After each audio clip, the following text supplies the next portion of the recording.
آپ کے پیر و مرشد جناب محمد رسول اللہ صلی اللہ علیہ وآلہ وسلم کی ذات اقدس پر اللہ سبحانہ و تعالیٰ کا یہ بے پایا شکر اور اس کا خاص فضل ہے کہ اس نے ہمیں ایک مرتبہ پھر اس بابرکت مجلس میں حاضر ہونے کی سعادت عطا فرمائی ہے۔ یہ نشست، یہ مجلس صرف رسمی اجتماع نہیں بلکہ فکر کی درستگی، نیت کی اصلاح اور عمل کی تعمیر کی ایک سنجیدہ کوشش ہے۔ یہاں ہم دین کو صرف سننے کے لیے نہیں بلکہ جو ہے وہ عمل کرنے کے لیے سیکھتے ہیں۔ یہ مجلس ہمیں یاد دلاتی ہے کہ علم اگر دل تک نہ پہنچے تو وہ بوجھ بن جاتا ہے، اور اگر عمل میں نہ ڈلے تو حجت بن جاتا ہے۔ اصل کامیابی اسی میں ہے کہ سیکھا ہوا علم ہمارے اخلاق، عبادات اور معاملات میں جھلکنے لگے، ہمارے معاملات میں، ہمارے رویوں میں، ہمارے کردار سے نظر آئے۔ تو آپ سب اس اعتبار سے خوش بخت ہیں کہ اللہ تعالیٰ نے آپ کو اس راستے کے لیے منتخب فرمایا ہے، آپ کے دل میں طلب دین پیدا کی ہے اور آپ کو اس درس کا حصہ بنایا جہاں کتاب و سنت کی بنیاد پر زندگی کو سمجھا اور سنوارا جاتا ہے۔ تو آئیں خلوص نیت، توجہ قلب اور اصلاح عمل کے ارادے کے ساتھ آج کے سبق کا آغاز کریں اور اللہ تعالیٰ سے دعا کریں کہ وہ ہمیں علم نافع، عمل صالح اور اخلاص کامل عطا فرمائے۔ تو بڑھتے ہیں اپنے لیسن کی جانب۔ آج ہمارا باب نمبر 19 ہے، حدیث نمبر 79 ہے، جس میں نبی علیہ الصلوۃ والسلام کے نماز کے اوصاف کے حوالے سے ڈسکس ہو رہی ہے۔ بسم اللہ الرحمن الرحیم۔ عن ابی ہریرہ رضی اللہ عنہ قال کان رسول اللہ صلی اللہ علیہ وسلم اذا کبر فی الصلاۃ سکت ہنیہۃ قبل ان یقرأ فقلت یا رسول اللہ صلی اللہ علیہ وسلم بأبی انت و امی ارأیت سقوطک بین التکبیر والقراءۃ ما تقول؟ قال اقول اللہم باعد بینی و بین خطایای کما باعدت بین المشرق والمغرب اللہم نقینی من الخطایای کما ینقی الثوب الابیض من الدنس اللہم اغسلنی من خطایای بالماء والثلج والبرد۔ متفق علیہ۔ حضرت ابو ہریرہ رضی اللہ تعالیٰ عنہ روایت کرتی ہیں کہ جب نبی علیہ الصلوۃ والسلام نماز کے لیے تکبیر تحریمہ کہتے تو کچھ دیر خاموش رہتے پہلے اس سے کہ آپ قرات کریں۔ تو میں نے عرض کی یا رسول اللہ صلی اللہ علیہ وسلم، میرے ماں باپ آپ پر قربان ہوں، آپ تکبیر اور قرات کے درمیان خاموش رہتے ہیں، اس میں کیا کہتے ہیں؟ تو آپ علیہ الصلوۃ والسلام نے ارشاد فرمایا میں یہ کہتا ہوں، جس کا ترجمہ یہ ہے، میں یہ دعا پڑھتا ہوں اللہم باعد بینی و بینہ، جس کا ترجمہ یہ ہے کہ الہی میرے اور میری خطاؤں کے درمیان دوری پیدا کر دے، جس طرح تو نے مشرق اور مغرب کے درمیان دوری پیدا کی ہے۔ الہی میری خطاؤں کو صاف کر دے جس طرح سفید کپڑا میل کچیل سے صاف کیا جاتا ہے۔ اے الہی میری خطائیں پانی، برف اور اولوں سے دھو ڈال۔ یہ حدیث کا ترجمہ تھا۔ تو اس حدیث کا اگر مفہوم دیکھا جائے، حضرت ابو ہریرہ رضی اللہ تعالیٰ عنہ فرماتے ہیں کہ نبی علیہ الصلوۃ والسلام نماز میں تکبیر تحریمہ کے بعد، جب نماز کو سٹارٹ کرتے ہیں تو اللہ اکبر کہہ کے نماز کو سٹارٹ کرتے ہیں، اس تکبیر کو، اللہ اکبر کو تکبیر تحریمہ کہتے ہیں۔ تحریمہ کا مطلب ہوتا ہے اس کے بعد بات چیت کرنا، کوئی اور ایکٹیویٹی کرنا وہ حرام ہو جاتی ہے، اس لیے اس کو تکبیر تحریمہ کہا جاتا ہے۔ تو اس لیے نبی علیہ الصلوۃ والسلام جب تکبیر تحریمہ کہتے تو اس کے بعد تھوڑی دیر خاموشی اختیار کرتے، سورہ فاتحہ پڑھنے سے پہلے خاموشی اختیار کرتے۔ تو نبی علیہ الصلوۃ والسلام سے جو ہے وہ سوال کیا گیا، سوال ہوا کہ یا رسول اللہ آپ تھوڑی دیر خاموش رہتے ہیں تو اس میں کیا پڑھتے ہیں؟ تو آپ علیہ الصلوۃ والسلام نے فرمایا میں یہ دعا پڑھتا ہوں اللہم باعد بینی و بین خطایای کما باعدت بین المشرق والمغرب اللہم نقینی من الخطایا کما ینقی الثوب الابیض من الدنس اللہم اغسل خطایای بالماء والثلج والبرد۔ تو اس دعا کا میں نے ترجمہ پہلے کیا ہے۔ تو کس قدر یہ جامعہ دعا ہے جو آپ علیہ الصلوۃ والسلام نماز کے سٹارٹ کرنے سے ساتھ ہی قرات سے پہلے پڑھا کرتے تھے۔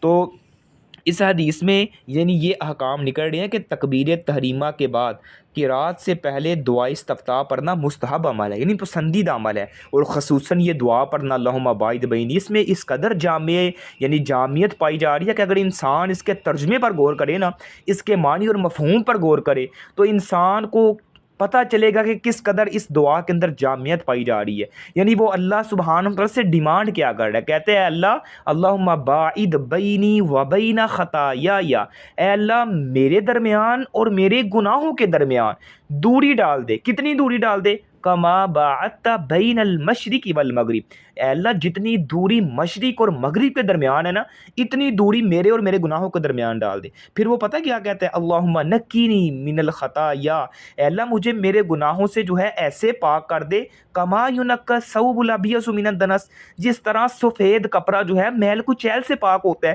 اس طرح مجھے میرے گناہوں سے پاک اور صاف کر دے. پھر کہتا ہے اللہم اغسل, اے اللہ دو ڈال میرے گناہوں کو, اللہم اغسل خطایا بالماء والثلج والبرد, پانی کے ساتھ دو ڈال, برف کے ساتھ دو ڈال, اولوں کے ساتھ دو ڈال. تو یعنی کس قدر جامع دعا ہے. یعنی نمازیں شروع کرنے کے ساتھ یہ دعا نبی علیہ الصلوۃ والسلام پڑھا کرتے تھے. تو دعائے استفتاح سری پڑھی جاتی ہے, خواہ جو ہے وہ نماز سری ہو یا جہری. یعنی یہ دعا جو ہے یعنی منہ میں پڑھی جاتی ہے نا, اگر انسان ظاہری کوئی امام جماعت کروایا تو وہ بھی خاموشی اختیار کرتا ہے, یعنی اللہ اکبر کہہ کے تھوڑی دیر خاموشی اختیار کرتا ہے, اس خاموشی میں یہ دعا پڑھتا ہے, پھر بعد میں قرات جو ہے وہ یعنی اونچی بلند آواز سے کرتا ہے. اسی طرح صحابہ کرام نبی علیہ الصلوۃ والسلام کی حرکات و سکنات کی جو ہے کمال درجہ اتباع کیا کرتے تھے. یعنی آپ علیہ الصلوۃ والسلام کے ایک جو ہے وہ عمل کو کس قدر نوٹ کیا کرتے اور کس قدر جو ہے وہ سوالات کرتے, پھر آپ علیہ الصلوۃ والسلام کی سیرت پر عمل کیا کرتے تھے. تو گناہ کی تاثیر جو ہے وہ چونکہ گرم ہوتی ہے, لہٰذا اس مناسبت سے دعا کے دوران جو ہے یعنی پانی, برف اور اولوں کے الفاظ استعمال کیے گئے ہیں. جس طرح یہ اشیاء گرمی کو زائل کرتی ہیں نا, اس طرح دعا سے گناہوں کی یعنی حدت جاتی رہتی ہے. اللہ جو ہے وہ گناہوں کی حدت جو ہے وہ دور کرتا ہے, یعنی انسان یہ دعا کر رہا ہے. تو حدیث نمبر 80 ہے جس میں حضرت عائشہ رضی اللہ تعالیٰ عنہ روایت کرتی ہیں کہ کان رسول اللہ صلی اللہ علیہ وسلم یستفتح الصلاۃ بالتکبیر والقراءۃ الحمد للہ رب العالمین وکان اذا رکع لم یشخص راسہ ولم یصوبہ ولکن بین ذلک وکان اذا رفع راسہ من الرکوع لم یسجد حتى یستوی قائما وکان اذا رفع راسہ من السجدہ لم یسجد حتى یستوی قاعدا وکان یقول فی کل رکعتین التحیۃ وکان یفرش رجلہ الیسری وینصب رجلہ الیمنی وکان ینہی عن عقبۃ الشیطان وینہی ان یفترش الرجل ذراعیہ افتراش سب وکان یختم الصلاۃ بالتسلیم. یہ حدیث ہے, اس کا ترجمہ یہ ہے کہ حضرت عائشہ رضی اللہ تعالیٰ عنہ روایت کرتی ہیں اذان کے بعد, یہاں سے اس کا ترجمہ کرتی ہیں. جی تو بات ہو رہی تھی یعنی حدیث نمبر 80 ہم نے پڑھی ہے, تو اس کا ترجمہ تھا کہ حضرت عائشہ رضی اللہ تعالیٰ عنہ سے روایت ہے, فرماتی ہیں کہ نبی علیہ الصلوۃ والسلام نماز اللہ اکبر کہہ کر شروع کرتے اور جو قرات ہے الحمد للہ رب العالمین سے شروع کرتے. جب آپ رکوع کرتے تھے تو نہ اپنے سر کو اونچا رکھتے اور نہ اسے نیچے لٹکاتے, یعنی نہ تو زیادہ کمر سے سر کو زیادہ اونچا کرنا ہے نہ نیچے لٹکانا ہے, بلکہ اس کے درمیان رکھتے. اور جب اپنا سر رکوع سے اٹھاتے نہیں سجدہ کرتے تھے یہاں تک کہ آپ سیدھے کھڑے ہو جاتے, اور جب آپ سجدے سے سر اٹھاتے تو نہیں سجدہ کرتے تھے یہاں تک کہ آپ سیدھا بیٹھ جاتے. ہر 2 رکعت کے بعد التحیات پڑھتے تو اپنا بایاں پاؤں بچھا دیا کرتے تھے, یعنی جو لیفٹ پاؤں اس کو بچھا دیا کرتے اور جو رائٹ پاؤں ہے یعنی دایاں پاؤں ہے اسے یعنی کھڑا کر دیتے. تو آپ شیطان کی مانند بیٹھنے سے منع کرتے تھے, اور آپ اس سے بھی منع کرتے تھے کہ کوئی شخص درندوں کی طرح اپنے بازو پھیلائے. اور آپ نماز کا اہتمام جو ہے وہ السلام علیکم ورحمۃ اللہ سے ان الفاظ سے کیا کرتے تھے. تو حدیث کا مفہوم یہ ہے کہ ام المومنین حضرت عائشہ کے بیان کے مطابق نبی علیہ الصلوۃ والسلام نماز کا آغاز جو ہے وہ اللہ اکبر کہہ کر کیا کرتے تھے, اور قرات کا آغاز الحمد للہ رب العالمین سورۃ فاتحہ سے کرتی. تو قیام کے بعد جب آپ رکوع کیا کرتے تھے نا تو آپ رکوع کے دوران نہ اپنا سر زیادہ اونچا رکھتے تھے اور نہ نیچے زیادہ لے کر جایا کرتے تھے, بلکہ ان کو اپنی کمر کے برابر سیدھا رکھتے تھے. تو رکوع سے اٹھنے کے بعد سیدھا کھڑے ہوتے پھر سجدے میں جاتے. یہ نہیں ہے کہ رکوع سے ابھی پورا کھڑے نہیں ہوئے تو ادھر سے جو ہے سجدے میں چلے جاتے ہیں, بعض لوگ ایسے بھی کرتے ہیں, ایسے نہیں ہے. یعنی رکوع سے سر اٹھا کے پہلے سیدھا کھڑے ہونا ہے, پھر بعد میں سجدے میں جو ہے وہ جانا ہے, اور پھر دوسرے سجدے میں جاتے. تو ہر 2 رکعت کے بعد تشہد میں بیٹھتے اور التحیات پڑھتے. تو آپ نمازیوں کو تشہد میں جو ہے وہ یعنی شیطان کی مانند بیٹھنے سے منع کرتے تھے. وہ اس طرح کے یعنی شیطان کی طرح بیٹھنے سے کیسے منع کرتے, وہ اس طرح کہ اپنے دونوں پاؤں اور جو یعنی انسان کی ہپ ہوتی ہے پیٹھ کے ایک ساتھ زمین پر نہ رکھی جائے, اس طرح بیٹھنے کو آپ نے جو ہے وہ کراہت کی نگاہ سے دیکھا ہے، اور اس طرح جو ہے وہ درندوں کی طرح بازو پھیلانے سے بھی منع کیا کرتے تھے۔ تو آپ نماز کا اختتام جو ہے وہ السلام علیکم ورحمۃ اللہ ان الفاظ سے یعنی کیا کرتے تھے۔ تو یعنی حدیث سے احکام یہ نکل رہے ہیں کہ تکبیر تحریمہ کہنا واجب ہے، یعنی شروع میں ابتدا میں نماز کے لیے اللہ اکبر کہہ کے نماز میں انٹر ہونا یہ جو ہے وہ واجب ہے۔ اس کے کہنے سے نماز کے دوران وہ جملہ اقوال یا افعال حرام ہو جاتے ہیں جو نماز کے منافی ہوتے ہیں۔ اسی طرح رکوع کے دوران جو ہے وہ یعنی سر کو سیدھا یعنی نہ زیادہ جھکایا جائے، نہ جو ہے اس کو یعنی اوپر اٹھایا جائے، تو سر نہ زیادہ اونچا ہو نہ زیادہ جھکا ہو، بلکہ کمر کے برابر یعنی سیدھا اس کے لیول کے مطابق ہو۔ تو نماز کے دوران یہ تعدیل ارکان کا خیال رکھنا بھی واجبات میں سے ہے۔ تو ہر 2 رکعت کے بعد تشہد بھی یہ بھی ضروری ہے۔ تو تشہد کے دوران بایاں پاؤں جو ہے وہ بچھایا جاتا ہے، یعنی جب انسان اتحیاتوں میں بیٹھتا ہے تو بایاں پاؤں بچھایا جائے اور دایاں کھڑا کیا جائے۔ تو تشہد کے دوران شیطان اور درندوں کی مانند بیٹھنا بھی منع کیا گیا ہے۔ تو نماز کا اختتام السلام علیکم ورحمۃ اللہ ان الفاظ سے ہوتا ہے۔ حدیث نمبر 81 ہے، عن عبداللہ بن عمر رضی اللہ تعالی عنہما ان نبی صلی اللہ علیہ وسلم کان یرفع یدیہ، یہ سسٹر ہیں، سسٹر ثنا نذیر، ان سے گزارش ہے اپنے مائک میوٹ پہ لگائیں۔ ان نبی صلی اللہ علیہ وسلم کان یرفع یدیہ خضوع منکبیہ اذا افتتح الصلاۃ واذا کبر للرکوع واذا رفع راسه من الركوع رفعهما كذلك وقال سمع الله لمن حمده ربنا ولك الحمد وكان لا يفعل ذلك في السجود۔ حضرت عبداللہ بن عمر جو ہیں وہ اس حدیث کے راوی ہیں، فرماتے ہیں کہ نبی علیہ الصلوۃ والسلام جو ہیں وہ اپنے دونوں ہاتھ اٹھایا کرتے تھے، یعنی نبی علیہ الصلوۃ والسلام اپنے دونوں ہاتھ اٹھایا کرتے تھے۔ کب اٹھایا کرتے تھے؟ اپنے کندھوں کے برابر جب نماز کا آغاز کرتے، یعنی جب نماز کا آغاز نبی علیہ الصلوۃ والسلام کرتے نا تو اپنے دونوں ہاتھ کندھوں تک جو ہے وہ اٹھایا کرتے تھے، یعنی رفع الیدین کیا کرتے تھے، اور جب رکوع کے لیے اللہ اکبر کہتے اور جب رکوع سے سر اٹھاتے تو اسی طرح اپنے دونوں ہاتھ اٹھاتے۔ یعنی آپ کو سمجھ آ رہی ہوگی، بڑا توجہ طرف جو ہے وہ جملے ہیں، یعنی نبی علیہ الصلوۃ والسلام جو ہے کان یرفع یدیہ خضوع منکبیہ اذا افتتح الصلاۃ، جب نبی علیہ الصلوۃ والسلام نماز شروع کرتے تو اپنے دونوں ہاتھ کندھوں تک اٹھاتے، واذا کبر للرکوع، اور جب رکوع جانے لگتے اللہ اکبر کہتے تب بھی دونوں ہاتھ یعنی رفع الیدین تب بھی کرتے تھے، واذا رفع راسہ من الرکوع، اور جب رکوع سے اٹھ کر سر اٹھاتے سمیع اللہ لمن حمیدہ کہتے تب بھی رفع الیدین کیا کرتے تھے۔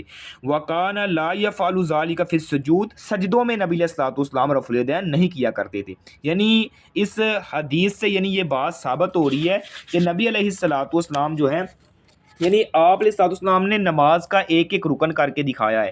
یعنی کیسے؟ نماز جو ہے وہ ایک روحانی دسترخوان ہے، اور اس میں تمام تر روحانی غذا کی لذتیں جمع کر دی گئی ہیں، اور جسم کی تمام اعضاء جو ہیں وہ اپنے حصے کی غذا حاصل کرتی ہیں۔ روحانی لذت کے حصول کے لیے جو ہے وہ یعنی ہاتھوں کا یہ عمل بیان کیا گیا ہے کہ تکبیر تحریمہ کے وقت انہیں اپنے کندھوں کے برابر تک اٹھایا جائے۔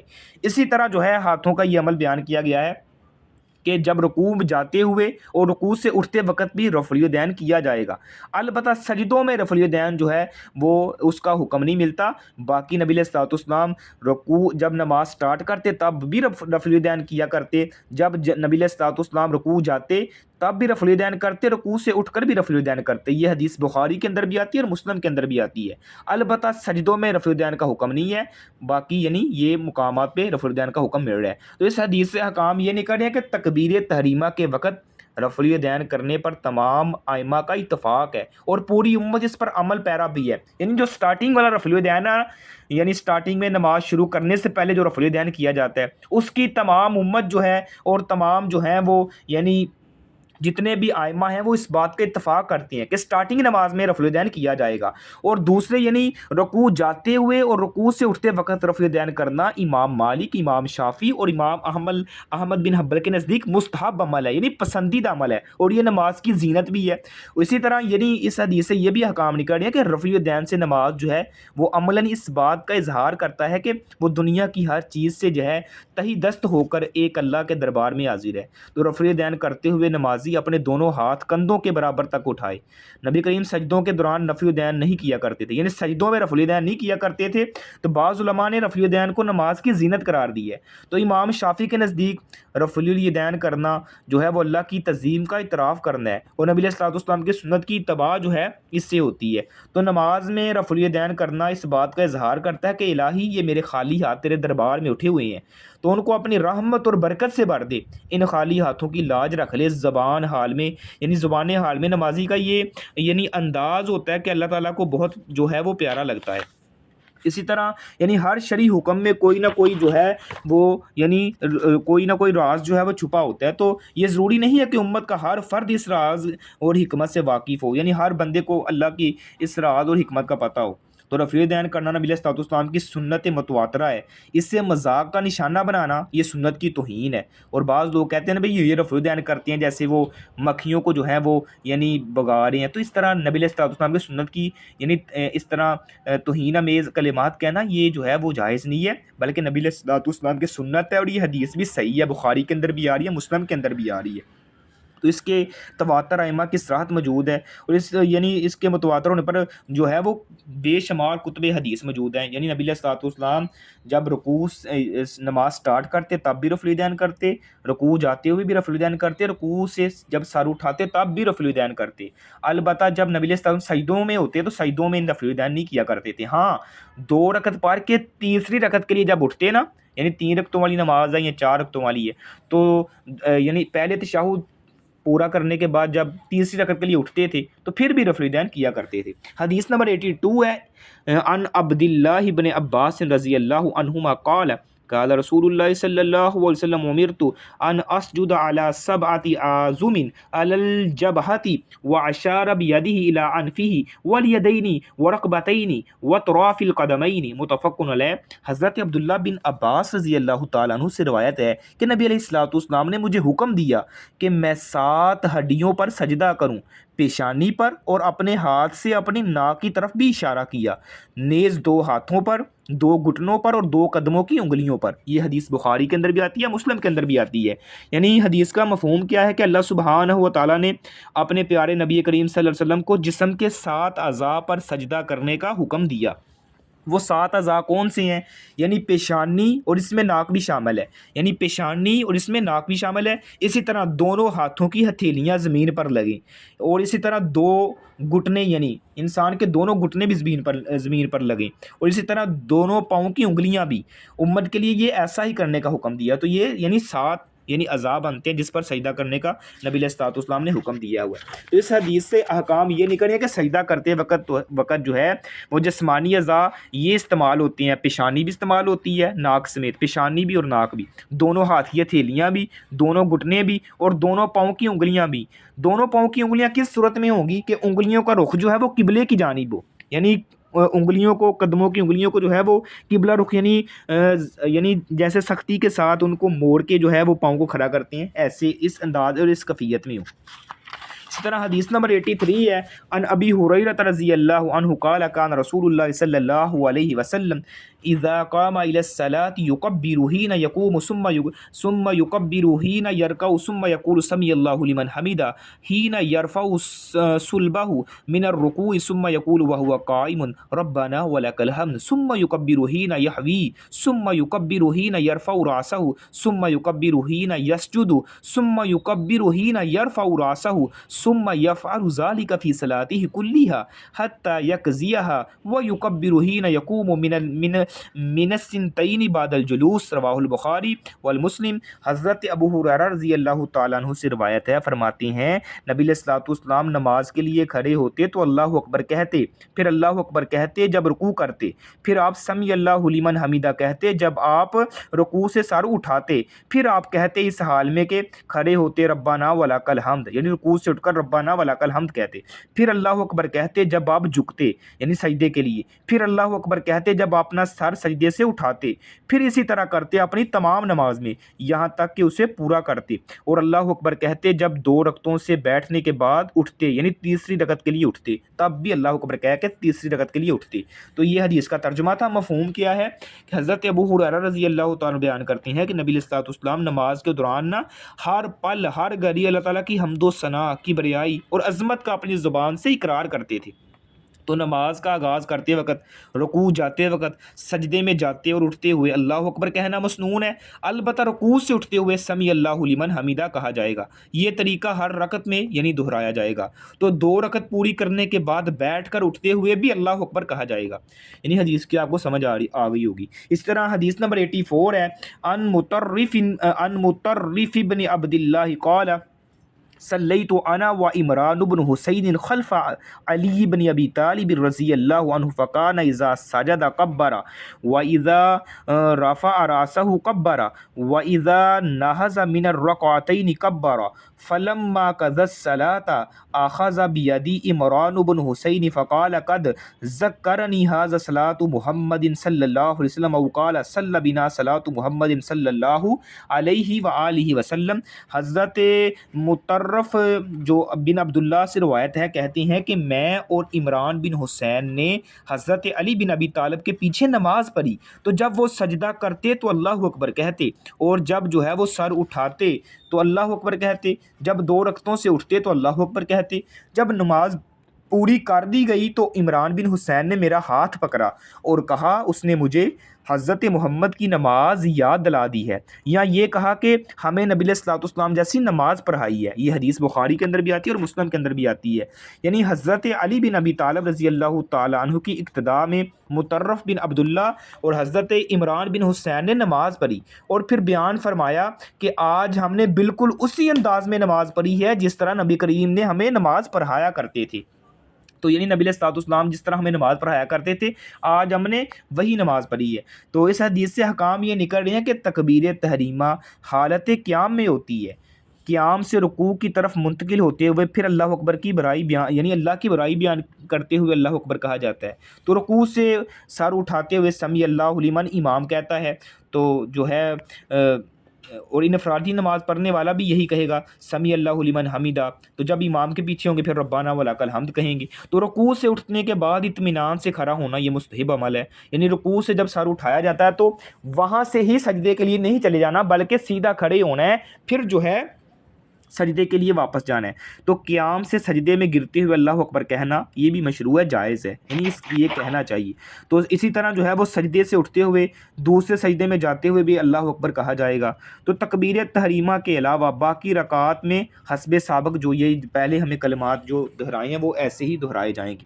حدیث نمبر 85 ہے، عن البراء بن عازب رضی اللہ عنہما قال رمقت الصلاة مع محمد صلی اللہ علیہ وسلم فوجدت قیامہ فرکعته فاعتدالہ بعد رکوعہ فسجدته فجلسته بین السجدتین فجلسته ما بین التسلیم والانصراف قریبا من السواع وفی روایت البخاری ما خلا القیام والقعود قریبا من السواع، رواہ البخاری والمسلم۔ حضرت براء بن عازب سے روایت ہے، فرماتے ہیں کہ نبی علیہ الصلوۃ والسلام کو جو ہے رسول صلی اللہ علیہ وسلم کو نماز کو یعنی میں نے بڑے غور سے دیکھا۔ فرماتے ہیں کہ میں نے نبی علیہ الصلوۃ والسلام کی نماز کو بڑے غور و فکر سے دیکھا، میں نے آپ کے قیام، آپ کے رکوع کے بعد اعتدال یعنی کوما، سجدے اور سلام و انصراف کو تقریباً برابر پایا، یعنی بخاری شریف میں ہے کہ قیام اور آخری تشہد کے علاوہ باقی سب ارکان تقریباً برابر تھے۔ یعنی حدیث کا مفہوم یہ ہے کہ حضرت براء بن عازب نبی علیہ الصلوۃ والسلام کی نماز کے اوصاف بیان کرتے ہوئے ارشاد فرماتے ہیں کہ آپ ارکان نماز ادا کرتے ہوئے مماثلت کو پیش نظر رکھتے تھے، یعنی قیام اور آخری تشہد کے علاوہ باقی ارکان میں تقریباً برابر وقت جو ہے وہ صرف کرتے، یعنی برابر وقت لگایا کرتے۔ یعنی ارکان نماز ادا کرتے ہوئے نا آپ علیہ الصلوۃ والسلام جو ہے مماثلت کو پیش نظر رکھتے، یعنی قیام اور آخری تشہد کے علاوہ باقی ارکان تقریباً برابر کرتے، یعنی جس طرح پہلی رکعت میں جتنا لمبا یعنی رکوع کیا یا سجدہ کیا، دوسری رکعت میں بھی ویسے ہی کیا کرتے تھے۔ تو نماز کی ادائیگی میں افضل طریقہ یہ ہے کہ تعدیل ارکان کا خیال رکھا جائے۔ تو قرات کے لیے قیام اور آخری تشہد جو ہے وہ دیگر ارکان کی نسبت طویل ہوں گے، یعنی پہلا تشہد جو ہے وہ مختصر ہوتا ہے، دوسرا تشہد جو ہے وہ لمبا ہوتا ہے۔ اسی طرح قرات میں پہلی رکعت جو ہے وہ لمبی ہوتی ہے، دوسری رکعت ذرا چھوٹی ہوتی ہے، قرات جو ہے اس میں تھوڑی چھوٹی کی جاتی ہے۔ تو نماز کو پورے سکون اور اطمینان کے ساتھ یعنی یہ ادائیگی کرنا یہ نبی علیہ الصلوۃ والسلام کا یعنی مسنون عمل ہے، اس طرح جو ہے وہ کرنا چاہیے۔ تو آج جو ہم نے احادیث پڑھی ہیں ان کا اگر خلاصہ دیکھا جائے، ان کا نچوڑ دیکھا جائے تو یہ ہے، یعنی یہ حقیقت پوری وضاحت سے ہمیں یہ ملتی ہے کہ نبی کریم صلی اللہ علیہ وسلم کی نماز صرف ظاہری حرکات کا مجموعہ نہیں تھی، بلکہ خشوع، اعتدال، یعنی ترتیب اور کاملی طاعت الہی کا عملی نمونہ تھی۔ تو تکبیر تحریمہ سے لے کر سلام تک ہر رکن باقاعدہ متوازن اور سکون کے ساتھ ادا کیا جاتا تھا۔ تو نماز کی ابتدا میں توقف اور دعا، قیام میں قرات کی ترتیب، رکوع اور سجدے میں مکمل اطمینان، قوما اور جلسے میں اعتدال، ہاتھوں کا اٹھانا، 7 ہڈیوں پر جو ہے وہ سجدہ کرنا، یہ سب اس بات کی تعلیم دیتی ہیں کہ نماز جلدی نمٹانے کا عمل نہیں ہے، بلکہ اللہ کے حضور پورے وجود کے ساتھ حاضری کا نام ہے۔ تو یہ حدیث ہمیں یہ بھی سکھاتی ہیں کہ سنت نبوی کی پیروی صرف برے اعمال میں نہیں ہے، بلکہ نماز کے باریک اور دقیق آداب میں بھی مطلوب ہے۔ نبی کریم صلی اللہ علیہ وسلم کی نماز ایک مکمل تربیتی نظام ہے جو بندے کے باطن کو بھی سنوارتی ہے اور ظاہر کو بھی منضبط کرتی ہے۔ تو نماز وہی یعنی قبول ہوتی ہے جس میں سنت کی بھی پیروی ہو اور دل کی حاضری بھی جمع ہو۔ جو نماز نبی علیہ الصلوۃ والسلام کے طریقے کے قریب ہوگی نا، وہی نماز اللہ کے قرب کا ذریعہ بنتی ہے۔ تو اللہ سبحانہ و تعالیٰ سے دعا ہے جو کچھ سنا جو سنایا ہے اللہ میرے سمیت ہم سب کو عمل کرنے کی توفیق عطا فرمائے۔ اگر کسی سسٹر کا کوئی سوال ہے تو وہ بھی پوچھ سکتا ہے۔ ویسے یہ جو مسائل ہیں، یہ احادیث ہیں، یہ پریکٹیکلی اگر کر کے دکھائے جائیں تو زیادہ یعنی اثر رکھتے ہیں، کیونکہ ہماری کلاس آن لائن ہے، اس میں صرف سننے تک ہی